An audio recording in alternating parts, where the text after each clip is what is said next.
शाम का समय था जब रमेश अपनी सब्जियां बेचकर घर वापस आ रहा था। रमेश का एक छोटा बेटा अमोल था, जिसे बगीचे और हरे भरे पेड़ पौधों का शौक था। उसने अपने घर के बाहर बहुत सारे रंग बिरंगे पौधों को गमलों में लगाकर रखा हुआ था। अमोल हर रोज अपने पिता से कहता था कि एक नई जमीन ले लो ताकि वो वहाँ अपने पौधों का बिजनेस कर सके। रमेश ने कहा, इतने पैसे होते तो हम अपना घर ही बड़ा कर लेते, और तुम अभी अपनी पढ़ाई पर ध्यान दो। अगले दिन जब अमोल स्कूल से घर आ रहा था तो उसने दुकान पर एक किताब देखी जिसमें एक सुंदर नीले पत्तों वाली बेल के बारे में पढ़ा।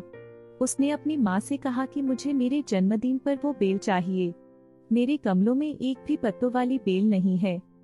जैसे जैसे अमोल का जन्मदिन नजदीक आया, उसने अपने पिता से कहा कि मुझे वो बेल चाहिए, पर रमेश ने उसे डांट दिया और कहा कि तुम अपनी पढ़ाई करो और एक कामयाब इंसान बनो। अमोल की माँ ने कहा कि एक बेल की तो बात है, उसे लाकर दे दो, आज उसका जन्मदिन है और उसे तुमने डांट दिया। अगली सुबह रमेश अपने एक पुराने दोस्त के पास गया जो शहर के एक बड़े घर में माली का काम करता था। उसने कहा कि क्या तुम मुझे एक नीले पत्तों वाली बेल का छोटा हिस्सा दे सकते हो? रवि ने कहा कि मुझे अपने मालिक से पूछना होगा, तभी मैं ये तुम्हें दे सकता हूँ। अगले दिन जब रमेश घर आया तो उसके हाथ में बेल को देखकर अमोल बहुत खुश हुआ और धन्यवाद दिया। अमोल की माँ ने रमेश से बात की और कहा कि वो जो चाहता है उसे वही करने देना चाहिए। रमेश उसकी बात से सहमत हो गया और अमोल को गांव में शहर के पास एक किराए की दुकान दिलवा दी। उसने अपने सारे फूल पौधों के गमले और नीले पत्ते वाली बेल भी वहां रख लिए और अपनी मेहनत से और गमले बढ़ा लिए। एक दिन जब अमोल अपने गमले बेच रहा था तो एक तेज रफ्तार वाली कार ने उसके कुछ गमलों को तोड़ दिया और वहीं रुक गई। अमोल को गुस्सा आया और कहा कि इतनी तेज रफ्तार से आई और ऊपर से मेरे गमले भी तोड़ दिए। कार में बैठे आदमी ने कहा, मेरा नाम प्रकाश ठाकुर है और मैं इलाके की सबसे बड़ी ज्वेलरी की शॉप का मालिक हूँ। मेरे पास समय नहीं है तुमसे बात करने का, मुझे कुछ फूल पौधों के गमले दे दो और सबके पैसे बताओ। अमोल को गुस्सा आ रहा था, पर उसने ईमानदारी से कुछ गमले दे दिए और प्रकाश ने पैसे उसके सामने फेंक दिए और वहां से चला गया। प्रकाश ठाकुर वही आदमी था जहां से रमेश ने अमोल को नीले पत्तों की बेल लाकर दी थी। शाम को अमोल ने अपनी माँ को फोन किया और कहा कि आज मैं अपनी दुकान पर ही सोऊंगा।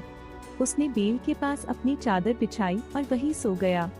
सुबह को जब अमोल उठा तो वो हैरान रह गया। उसने देखा कि बेल बहुत बड़ी हो गई थी और उस पर बड़े बड़े सोने चांदी के मोती लगे हुए थे। अमोल को यकीन नहीं हुआ। उसने अपने माता पिता को बताया और वे भी हैरान रह गए। उन्होंने मोतियों का सही इस्तेमाल करके शहर में एक छोटी सी ज्वेलरी शॉप खोल ली और कम दाम पर बेचने लगा। धीरे धीरे अमोल और उसका परिवार भी अमीर होता गया। वही प्रकाश ठाकुर के सामने ही दुकान थी।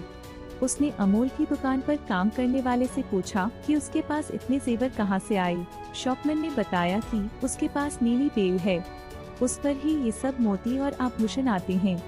तभी प्रकाश उसकी गमले वाली दुकान पर गया और एक मोती वाली बेल मांगी। अमोल ने उसे बेल का एक हिस्सा दे दिया और प्रकाश ने उसके ऊपर पैसे फेंक दिए। उसने ये बेल अपने घर में एक गमले में लगा दी। उसके माली ने देखा और कहा कि ये तो वही बेल है जो रमेश यहीं से लेकर गया था। प्रकाश ने गुस्से में कहा कि अच्छा, मेरी ही बेल से अमीर हो रहा है वो। प्रकाश बहुत उत्साहित था कि अब उसकी बेल पर भी सोने चांदी के मोती आएंगे। अगले दिन जब वो उठा तो उसने देखा कि वो नीली बेल और भी ज्यादा छोटी हो गई और मुरझा गई। लालची प्रकाश को बात हजम नहीं हुई और एक योजना बनाई। उस देर रात जब चारों तरफ अंधेरा था तो प्रकाश उसकी बेल की दुकान पर गया और बेल को जलाने की कोशिश करने लगा।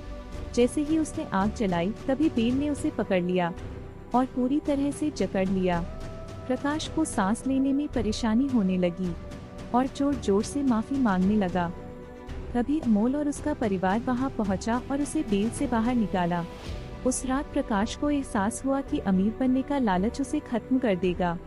प्रकाश ठाकुर को अपना सबक मिल गया था और तब से वो भी ईमानदारी से काम करने लगा।